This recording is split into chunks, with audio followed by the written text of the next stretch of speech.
আজ পর্যন্ত কেউ পৌঁছাতে পারেনি যে পর্বতের চূড়ায়, যেখানে আরোহণ করলে প্রতি মুহূর্তে বয়স বাড়ে স্বাভাবিকের চেয়ে অনেক বেশি। সনাতন ধর্মমতে যে পর্বতে মানুষ নয়, দেবতাদের বাস, স্বর্গ আর মর্তের মেল বন্ধনকারী যার শীর্ষপীঠ। কোনো গবেষণা, কোনো বিজ্ঞানী, শক্তিশালী স্যাটেলাইট, কোনো কিছুই যার অমীমাংসিত সত্যকে আজও উদ্ঘাটন করতে পারেনি। অলৌকিক সব রহস্যে ঘেরা কৈলাস পর্বতের অজানা অমীমাংসিত রহস্যের গল্প শোনাবো আমি।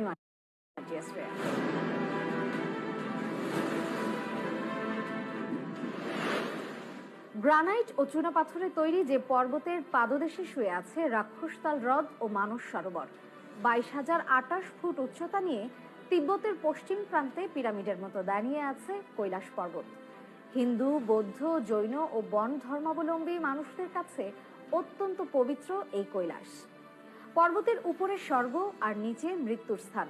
কৈলাসের মতো রহস্যময় পর্বত সারা পৃথিবীতে আরেকটিও নেই, কারণ এই পর্বতকে ঘিরে যুগ যুগ ধরে আবর্তিত হয়ে আসছে রহস্যের কুয়াশা।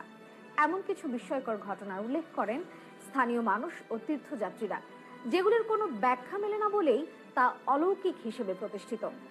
দিনের বিভিন্ন সময় রং পাল্টায় কৈলাস, একই সঙ্গে বদলে যায় কৈলাসের ভূ প্রকৃতি। কৈলাসের আঙিনায় পৌঁছে যাওয়া মানুষের শরীরে দ্রুত ফুটে ওঠে বার্ধক্যের ছাপ। অস্বাভাবিকভাবে বাড়তে থাকে নখ ও চুল। রহস্য গভীর করে তোলে কৈলাস পর্বতের গায়ে বরফ ও পাথরের মেলবন্ধনে তৈরি হওয়া পবিত্র স্বস্তিকা এবং ওম চিহ্ন।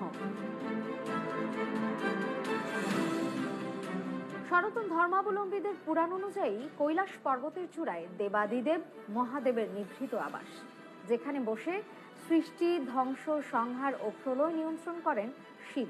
গুগল আর্থের তোলা একটি ছবিতে আলো ছায়ার খেলায় হাস্যরত শিবের মুখাবয়ব প্রমাণ দেয় সনাতন ধর্মাবলম্বীদের গভীরতম বিশ্বাস এবং পবিত্রতার। বৌদ্ধদের কাছে কৈলাস পর্বত হল সৃষ্টির প্রাণকেন্দ্র। বজ্রায়ন শাখার বৌদ্ধরা মনে করেন কৈলাসের শৃঙ্গে ধ্যানমগ্ন হয়ে আছেন ধ্যানের দেবতা হেরুক চক্র সম্ভার। তিব্বতের বন ধর্মের অনুসারীরা মনে করেন কৈলাস শৃঙ্গ তাঁদের আকাশ দেবতা সিপাইমেনের আবাস। জৈন ধর্মের অনুসারীদের কাছেও পবিত্র এই শৃঙ্গ, কারণ প্রথম তীর্থঙ্কর ঋষভদেব নির্বাণ লাভ করেছিলেন এই কৈলাস পর্বতে। পৃথিবীর একদিকে উত্তর মেরু এবং অপরদিকে দক্ষিণ মেরু, যার মাঝখানে রয়েছে হিমালয়। হিমালয়ের কেন্দ্র হলো কৈলাস পর্বত। বিজ্ঞানীদের মতে এটাই পৃথিবীর কেন্দ্র। এখানে এমন একটি কেন্দ্র রয়েছে যাকে অক্ষমুণ্ডি বলা হয়। অক্ষমুণ্ডির অর্থ পৃথিবীর নাভি বা স্বর্গীয় মেরু এবং ভৌগোলিক মেরু কেন্দ্র। এটি স্বর্গ এবং পৃথিবীর মধ্যে সংযোগের একটি বিন্দু, যেখানে 10টি দিক মিলিত হয়। 100টি ছোট পিরামিডের কেন্দ্র কৈলাস পর্বত। এই পর্বতের গঠন একটি কম্পাসের 4টি বিন্দুর মতো, এবং এটি একটি নির্জন স্থানে অবস্থিত, যেখানে কোনো বড় পর্বত নেই। কৈলাস পর্বতে আরোহণ নিষিদ্ধ। পর্বতে মান সরোবর হ্রদ অবস্থিত। পৌরাণিক বিশ্বাস অনুসারে এর কাছেই কুবেরের শহর। একসময় পবিত্র এই মান সরোবরের অধিকার নিয়ে তুমুল বাগবিতণ্ডা শুরু হয়েছিল বৌদ্ধ ও বন ধর্মাবলম্বীদের মধ্যে। মিলারেপা ও বনচুংয়ের মধ্যে শুরু হয়েছিল কালা জাদুর লড়াই। যিনি জিতবেন তিনিই পাবেন মান সরোবরের অধিকার, কিন্তু কেউ কাউকে হারাতে পারেননি। তখন ঠিক হয়েছিল যিনি আগে কৈলাস শৃঙ্গে পা রাখবেন তার দখলে থাকবে মান সরোবর। মিলারেপা ও বনচুং পৌঁছে গিয়েছিলেন কৈলাস পর্বতের পাদদেশে। একসময় বনচুং পৌঁছে গিয়েছিলেন শৃঙ্গের কাছাকাছি। তখনও ধ্যানমগ্ন হয়ে বসেছিলেন মিলারেপা। চোখ খুলে মিলারেপা দেখলেন কৈলাস শৃঙ্গের চূড়া ঘিরে রাখা কালো মেঘ ফেটে সূর্যের এক অস্বাভাবিক উজ্জ্বল রশ্মি এসে পড়েছে তার শরীরে। সেই সূর্য রশ্মি অনুসরণ করে বনচুংয়ের অনেক আগেই মিলারেপা পৌঁছে গিয়েছিলেন কৈলাস শৃঙ্গে, নিয়েছিলেন মান সরোবরের দখল। তবে শৃঙ্গ থেকে নেমে এসে মিলারেপা বলেছিলেন কেউ যেন কোনোদিন এই শৃঙ্গে আরোহণের চেষ্টা না করে, কারণ কৈলাস শৃঙ্গে বিশ্রাম নিচ্ছেন স্বয়ং ভগবান।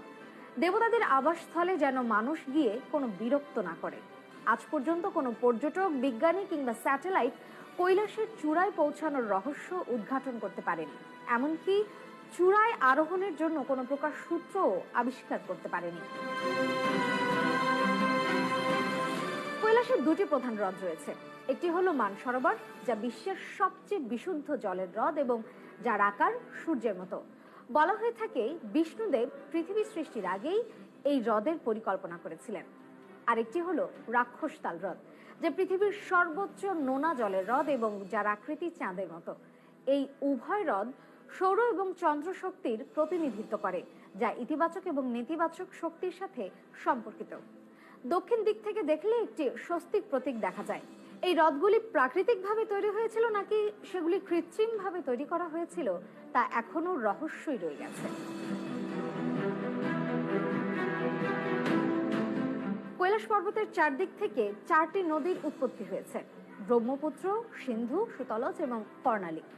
গঙ্গা, সরস্বতী সহ চীনের অন্যান্য নদীও এই নদীগুলি থেকে বের হয়েছে। কৈলাসের চারদিকে নদীগুলির উৎপত্তি স্থলে বিভিন্ন প্রাণীর মুখাবয়ব রয়েছে। রাশিয়ান বিজ্ঞানীদের মতে কৈলাসের অক্ষমুণ্ডিতে অতি প্রাকৃত শক্তি প্রবাহিত হয় এবং মানুষ সেই স্পিরিচুয়াল শক্তির সাথে যোগাযোগ করতে পারে। কথিত আছে যে শুধুমাত্র পূর্ণবান আত্মা এখানে থাকতে পারে। রাশিয়ার বিজ্ঞানীরা যখন তিব্বতের মন্দিরের ধর্মগুরুর সাথে দেখা করেছিলেন, তখন তারা বলেছিলেন যে কৈলাস পর্বতের চারপাশে একটি অতি প্রাকৃত শক্তি প্রবাহ রয়েছে, যেখানে সন্ন্যাসীরা এখনো আধ্যাত্মিক গুরুদের সাথে টেলিপ্যাথিক যোগাযোগ করে। হিমালয়ের লোকেরা বলেন যে ইয়েতি মানব হিমালয়ে বাস করে। কেউ একে বাদামি ভালুক বলে, কেউ বন্য মানুষ, আবার কেউ তুষার মানব বলে। একটি জনপ্রিয় বিশ্বাস আছে যে এটি মানুষকে হত্যা করে এবং খেয়ে ফেলে। কিছু বিজ্ঞানী একে নিয়ান্ডারথাল মানুষ বলে মনে করেন। বিশ্বজুড়ে 30টিরও বেশি বিজ্ঞানী দাবি করেছেন যে হিমালয়ের তুষারময় অঞ্চলে তুষার মানবের উপস্থিতি রয়েছে। বিশ্বের বিরল হরিণ হলো কস্তুরী হরিণ। এই হরিণ শুধুমাত্র উত্তর পাকিস্তান, উত্তর ভারত, চীন, তিব্বত, সাইবেরিয়া, মঙ্গোলিয়ায় পাওয়া যায়। এই হরিণের কস্তুরী অত্যন্ত সুগন্ধযুক্ত এবং ঔষধি গুণ সম্পন্ন, যা এর দেহের পেছনের গ্রন্থিতে একটি পদার্থের আকারে থাকে। কস্তুরী হরিণের কস্তুরী বিশ্বের সবচেয়ে ব্যয়বহুল পশুপণ্য। এই তুষার মানব ও বিরল কস্তুরী হরিণের জন্ম এক বিরাট রহস্য, যা পৃথিবীর আর কোথাও নেই। জানা যায় এ পর্যন্ত যারা কৈলাস পর্বতে ওঠার চেষ্টা করেছেন তাদের সঙ্গেই ঘটেছে অতি প্রাকৃত ঘটনা। কিছুক্ষণ পরই শরীরের অঙ্গ প্রত্যঙ্গ কাজ করা বন্ধ করে দেয়। অকাল বার্ধক্য চলে আসে পর্বতারোহীর শরীরে। এমনকি মাথার চুল ও হাতের নখ বাড়তে থাকে দ্রুত গতিতে। সাধারণভাবে মানুষের নখ চুল যে হারে বাড়ে, কৈলাস পাহাড়ে অন্তত 12 ঘন্টা কাটালে নাকি এ বৃদ্ধির হার দ্বিগুণ হয়ে যায়।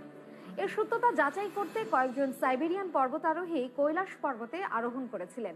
সঙ্গে সঙ্গে তাদের বয়স নাকি কয়েক দশক বেড়ে গিয়েছিল।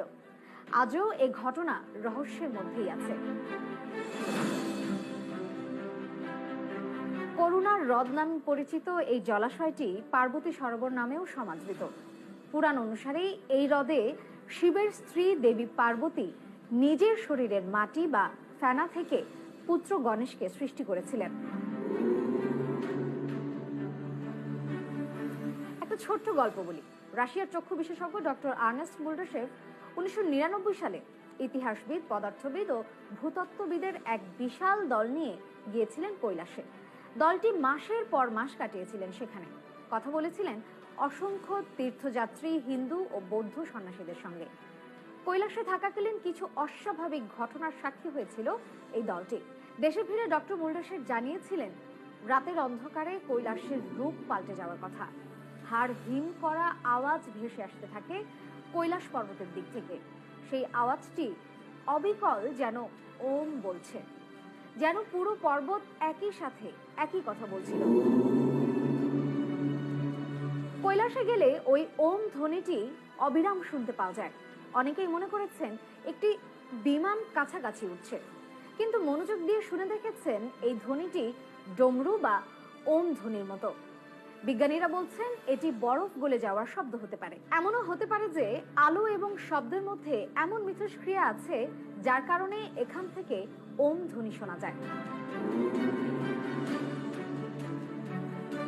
জমদুয়ার হলো কৈলাস যাত্রার অন্যতম প্রধান গন্তব্য, যা দার্জিলিং থেকে 30 মিনিট দূরত্বে তারবচে অবস্থিত। বলা হয়ে থাকে জমদুয়ার স্বর্গ ও আত্মার সাথে যুক্ত।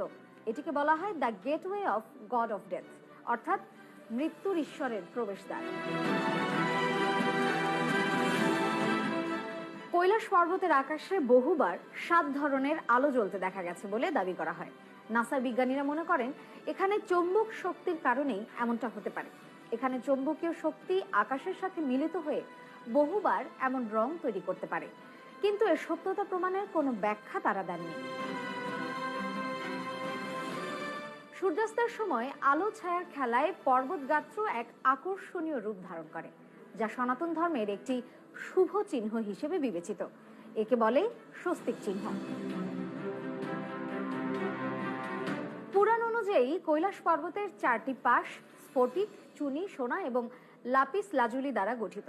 দিনের বিভিন্ন সময়ে আলো করে এই সব পাথর বা ধাতুর বিভ্রম তৈরি করে কৈলাস।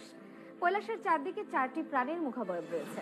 উত্তরে একটি সিংহের মুখ, দক্ষিণে একটি ময়ূরের মুখ, পূর্ব এবং পশ্চিমে হাতির মুখ। একই পর্বতে এত বৈচিত্র্যতার রহস্য বড়ই অদ্ভুত।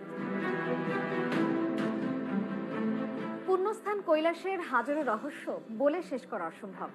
প্রতিনিয়ত নতুন নতুন রূপ, নতুন সব রহস্যের জন্ম নেয় কৈলাসের গা ঘেঁষে।